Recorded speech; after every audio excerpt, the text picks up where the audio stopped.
Hi friends, welcome to DTK Food and Travels. Please do like, share, and subscribe to our channel.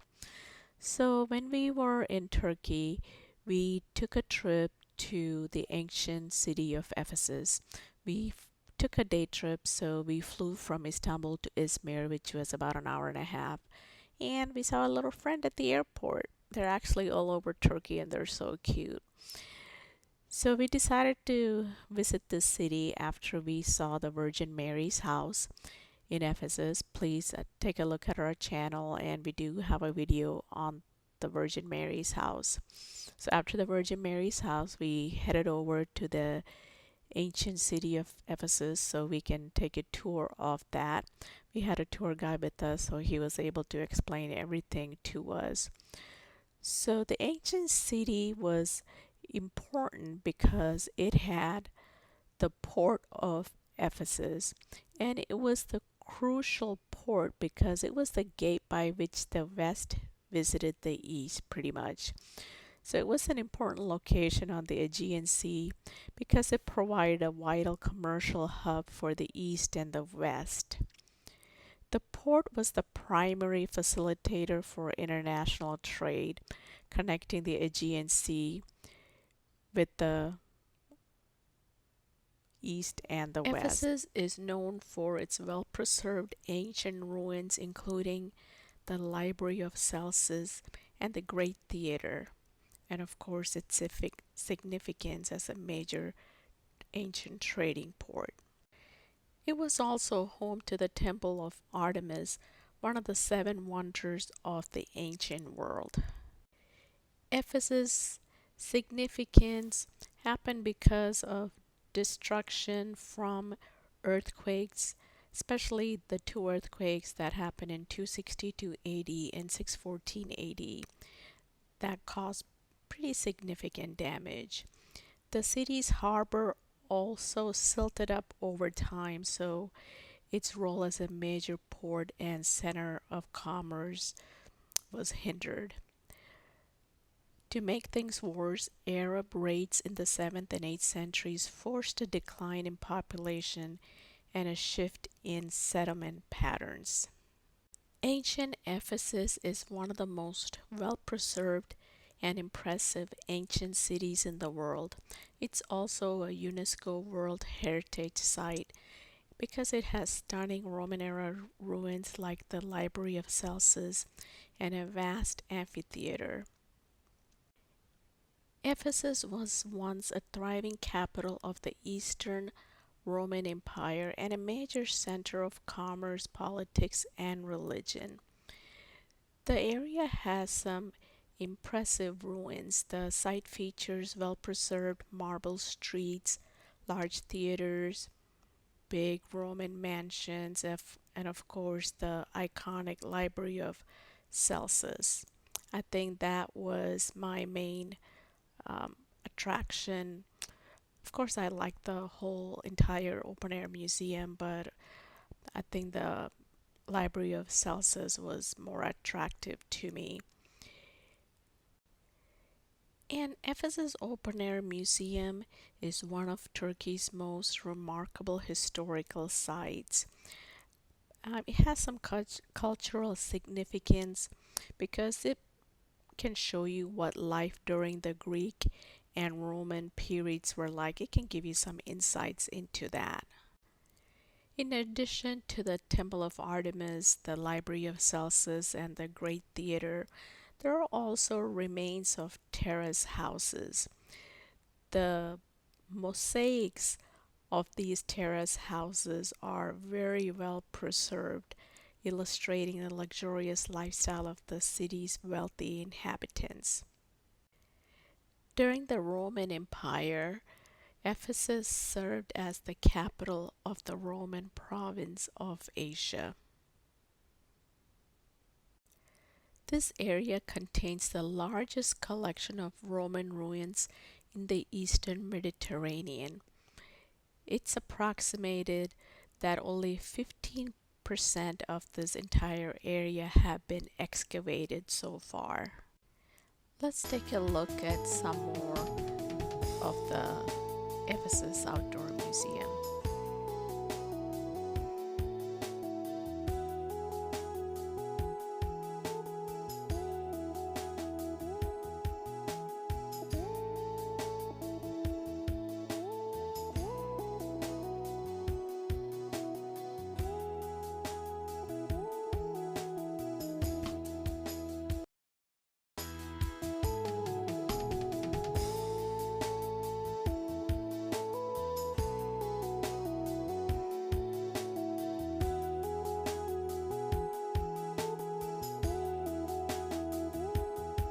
This is Goddess Victoria.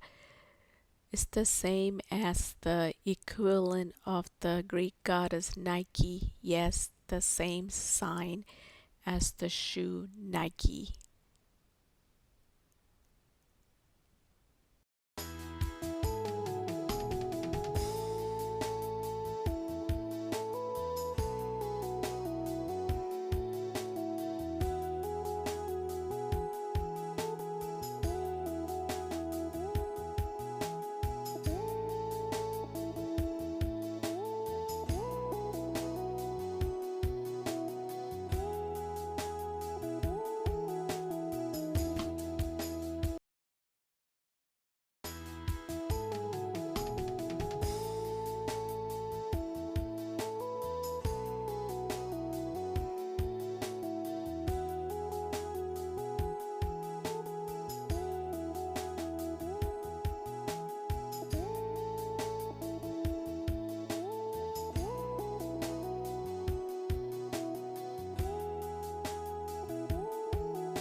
Now we have entered the main street of ancient Ephesus.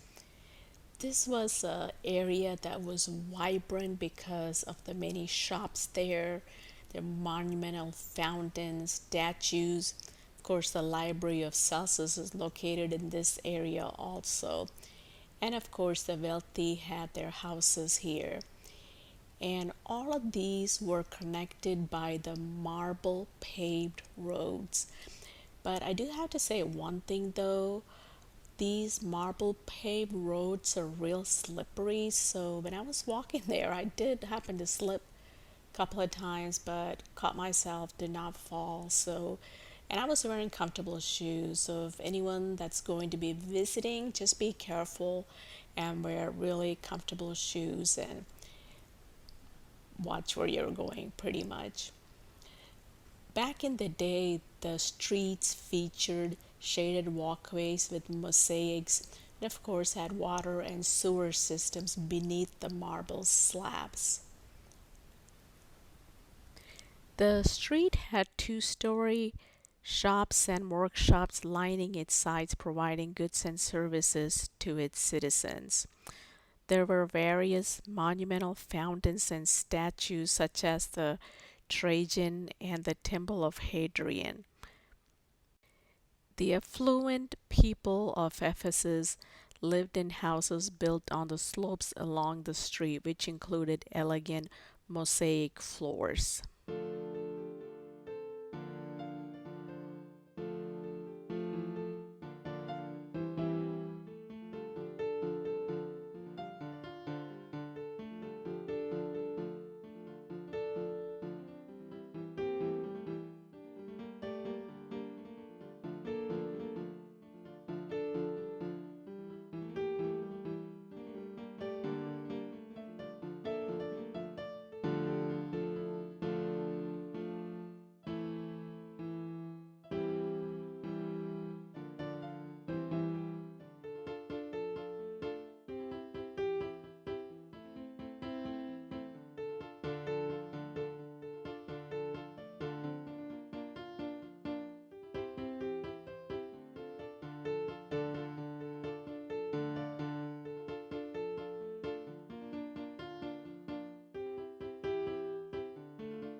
As I had mentioned earlier, one of the highlights for me was the Library of Celsus.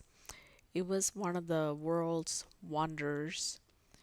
It was one of the largest libraries in antiquity. The Library of Celsus was found at the site of Ephesus on the western coast of Turkey, and it was built in 114 CE to commemorate the Roman consul and governor Tiberius Julius Celsius Palamedes. The original statues that were in the library are displayed in the Ephesus Museum in Vienna.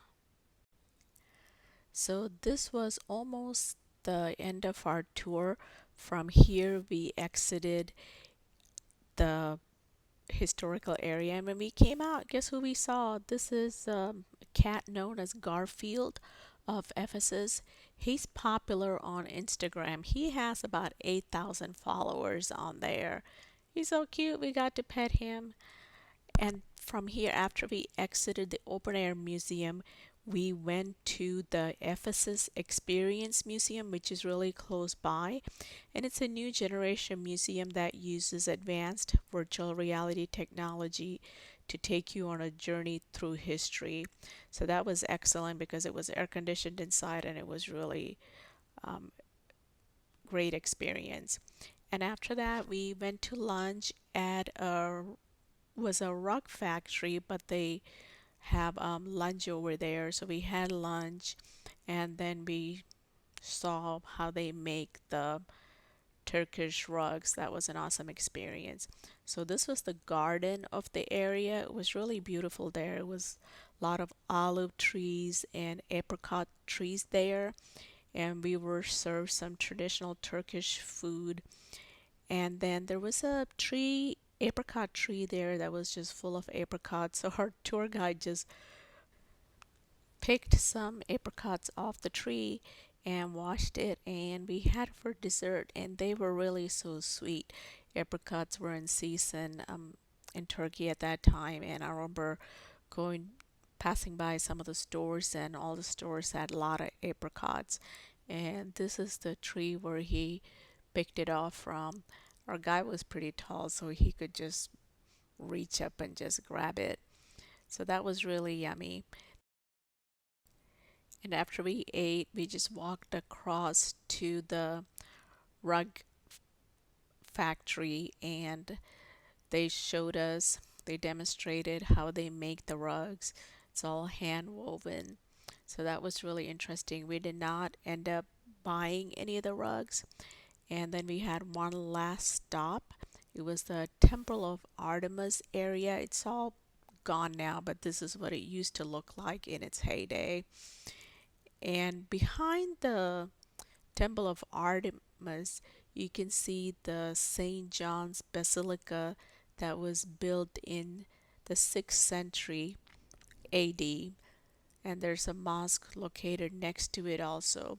So this was our last stop for our trip, and from here we just went to the airport, which was another 45-minute drive, and flew back to Istanbul.